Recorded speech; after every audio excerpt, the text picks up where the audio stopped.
Mean राशि शनि की 7.5 का द्वितीय चरण 29 मार्च 2025 को प्रारंभ होगा। ताम्रपाद द्वितीय चरण मध्य ढैया मीन राशि वालों के लिए किस तरह से काम करेगा और अब आपको अपने जीवन में किस तरह के परिवर्तन बदलावों को सोचना चाहिए, क्योंकि दूसरा जो चरण होता है मध्य ढैया कहा जाता है इसे, तो वो उसी तरह से शरीर के अंदर भी हमारे मध्य भाग में यानी कि हृदय से लेके और कमर के बीच का पेट का जो हिस्सा होता है उनमें ये अपना विशेषाधिकार रखता है। इससे आपके कहते हैं ना कि जैसा खाओ अन्न वैसा रहता है मन। यदि आपको कोई प्रदूषित अन्न खिला दिया जाए, गलत तरीके से लाया गया अन्न को आप ग्रहण कर लीजिए, उससे आपका मन विचलित हो जाएगा, आपका सोच बदल जाएगा। तो अब आपके जीवन में ताम्रपाद ढैया मध्य ढैया की आपको इस खास कार्यक्रम में विश्लेषण बताएंगे। बहुत ध्यानपूर्वक इस पूरे कार्यक्रम को देखिए। अब यहाँ से बहुत जल्दी आपके जीवन में कुछ बड़े बड़े परिवर्तन बदलाव होंगे। यदि आप उसे समझेंगे तो उसका आप जरूर लाभ ले पाएंगे। मैं अरविंद व्रत ज्ञान चैनल में आपका बहुत बहुत हार्दिक स्वागत करता हूँ। नमस्कार, जय माता दी, जय श्री राम। इस चार्ट को आप ध्यानपूर्वक देखें। चंद्रमा और शनि की युति बन जाएगा। ये एक तरह से ज्योतिष शास्त्र में इसे नकारात्मक माना जाता है, विष दोष माना जाता है, इसको पॉइजन कारक टाइमिंग मानी जाती है। तो ये उदर में विशेष अपना अधिकार रखता है, यानी कि जरा सी आप गलत खान पान करेंगे आपको तुरंत नुकसान करेगा और आपके खान पान गलत होने से आपके मन में उसका प्रभाव पड़ता है, यानी कि मानसिक खिन्नता होती है। तय समय पर अपने कार्यों को करने के लिए आप जाने जाते हैं, पहचाने जाते हैं मीन राशि वाले, लेकिन जब मध्य ढैया प्रारंभ होगा तो आप तय समय पर अपने कार्यों को नहीं कर पाएंगे। ये आपके लिए बहुत बड़ी चैलेंज हो सकती है, चुनौती बन सकती है और आपके काम के अंदर जो आप काम करते हैं, काम करने का तौर तरीका आपका बदलेगा।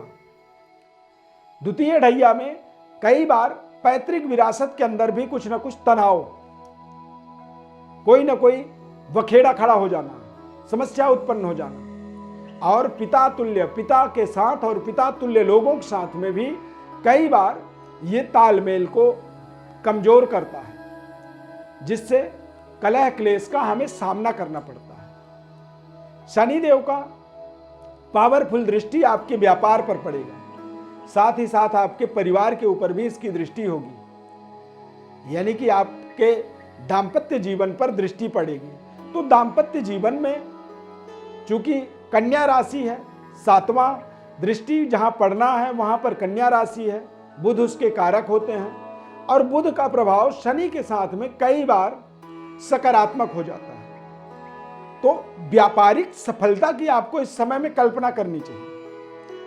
7वीं दृष्टि कई बार व्यक्ति के जीवन में शनि का जो प्रभाव होता है वो बेहद कारगर होता है और कुछ बड़े बड़े परिवर्तन बदलाव भी ऐसे समय में व्यक्ति करना चाहता है। यह समय आपके व्यापार में किसी भी एक्सपेरिमेंट को करने के लिए बिल्कुल उचित समय होगा, परंतु बड़े विचार विमर्श के उपरांत ही आपको कोई भी डिसीजन लेनी चाहिए। खासकर व्यापारिक निर्णय तथा अपने पारिवारिक जीवन में भी अपने जीवन साथी के साथ भी समन्वय को बिल्कुल बना करके चलनी चाहिए।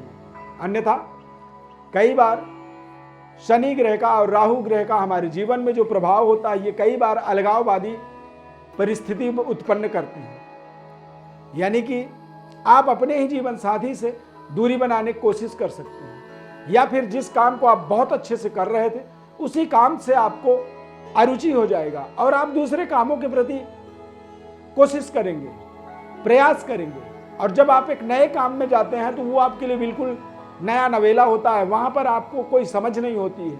तो जरूरी नहीं है कि आप उस जगह पे भी जाके सफल हो जाएंगे, इसीलिए आपको फिर वापस आपको अपने उसी मार्ग पर आना पड़ेगा जहां पर आप काफी लंबे समय से चलते आ रहे हैं। तो ऐसे किसी भी परिवर्तन बदलाव को बिल्कुल भी आपको स्वीकार नहीं करनी चाहिए, क्योंकि ताम्रपाद का मतलब होता है कि तांबे की तरह टिकाऊ होता है, और यदि वो एक रास्ता तैयार करता है तो वो रास्ता काफी समय तक चलने वाला रास्ता होता है। अब यदि गलत निर्णय है तो आप गलत निर्णय में भी लंबे समय तक चलते चले जाएंगे, और यही चीज साढ़े साथी का एक बहुत बड़ा दोष उत्पन्न कर देगा आपके जीवन में। आप करेंगे स्वयं, और स्वयं ही आप डिसाइड कर लेंगे कि भैया ये तो साढ़े साथी का बहुत खतरनाक प्रभाव मेरे ऊपर आ गया, पर आपको समझ में नहीं आएगा कि दरअसल ताम्रपाद होने के कारण से तांबे की तरह जितनी भी दुनिया में आपको मार्ग दिखाई जाए, लेकिन आपको समझ में ही नहीं आएगा। आप अपने ही मार्ग पर पूरी विचरण, भरोसा और जिम्मेदारी पूर्वक आगे बढ़ने का प्रयास करेंगे। तो यहां पर आपको जरूर दिल से निर्णय करने के बजाय दिमाग से निर्णय करना होगा। और ऐसे समय में 29 मार्च 2025 के बाद से आगे का जो टाइम स्टार्ट होगा, तो आपको किसी न किसी व्यक्ति के सलाह का अनुसरण करना चाहिए, कोई ना कोई एडवाइस जरूर लेनी चाहिए। जब आप कोई एडवाइस लेते हैं तो वो जो भी बताएंगे उस बात को आपको सोचना है, विचार करना है, बहुत ही गहनता से उसको समझना है, और फिर उसके बाद आप अपने जीवन में निर्णय कर सकते हैं। पारिवारिक जीवन की व्यवस्थाओं को सुदृढ़ बनाने के लिए आपको लगातार अपने स्वयं के ऊपर आपको भरोसा रखना होगा, तथा मानसिक खिन्नता, मानसिक अप्रसन्नता से आपको बचना होगा। खान पान का द्वितीय ढैया में कई बार दोष होता है, और ऐसे समय में गलत खान पान का असर तुरंत होता है। यानी कि आप जरा सी कोई गलत खान पान करेंगे, उसका रिएक्शन आने में कोई समय नहीं लगेगा।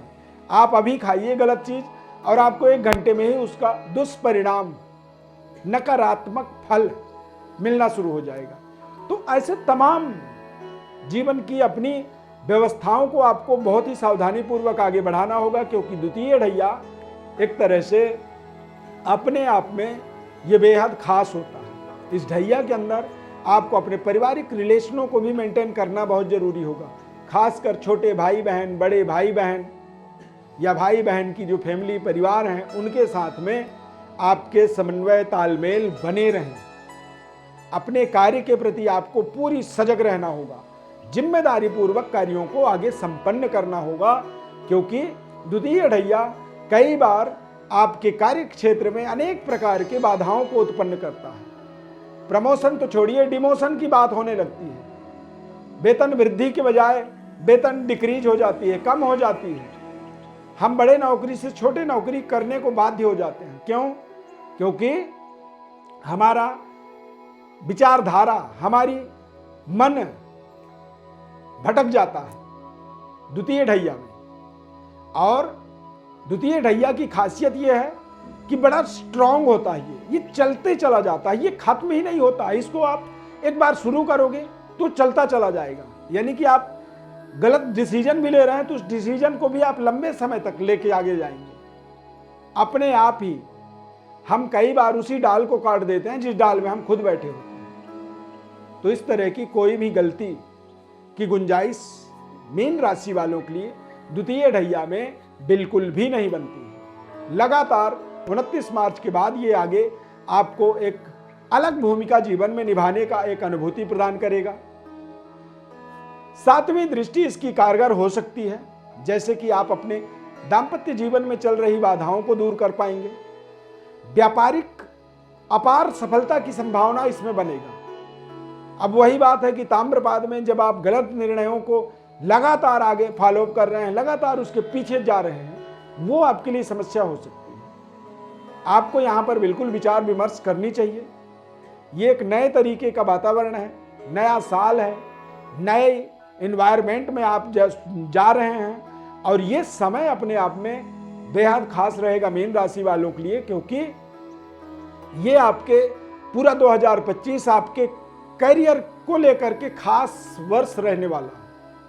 तो यहाँ पर अपने जीवन में चल रही समस्याओं का स्वयं आपको समाधान करना होगा। शनिदेव के 7.5 में कई बार हमारे खान पान, हमारे जीवन शैली में परिवर्तन करना भी हमारे लिए बहुत बड़ा उपाय के रूप में काम करता है। यदि खाना बदोशी आप किसी तरह से अपने कुल के विरोध में खान पान करते हैं, ड्रिंक करते हैं, नॉनवेज खाते हैं और आपके घर में कोई नहीं खाता है, यानी कि आप अकेले जिद में हैं कि मैं खाऊंगा, कोई खाए या ना खाए, तो यदि आप उसे छोड़ सकते हैं, पूरे परिवार को साथ में लेकर के चल सकते हैं, तो इसमें भी आपका ग्रह दोष धीरे धीरे कम हो जाता है। इम्यूनिटी पावर आपकी मजबूत हो जाती है।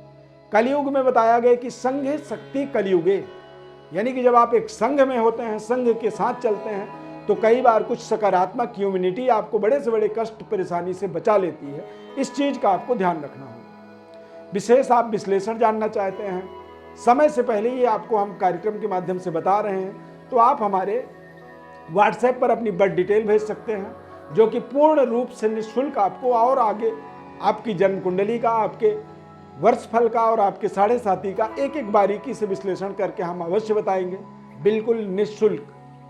बस आपको चैनल को सब्सक्राइब करना है और कम से कम 10, 15, 20, 50 लोगों को इसे शेयर जरूर करना होगा। लाइक करिए और यदि कार्यक्रम अच्छा लगा तो जय शनिदेव आप जरूर लिखें। आगामी नए वर्ष की आपको ढेर सारी हमारी तरफ शुभकामनाएं। प्रभु श्री राम कृपा आपके ऊपर सदैव बनी रहे। जय श्री राम। बहुत बहुत धन्यवाद।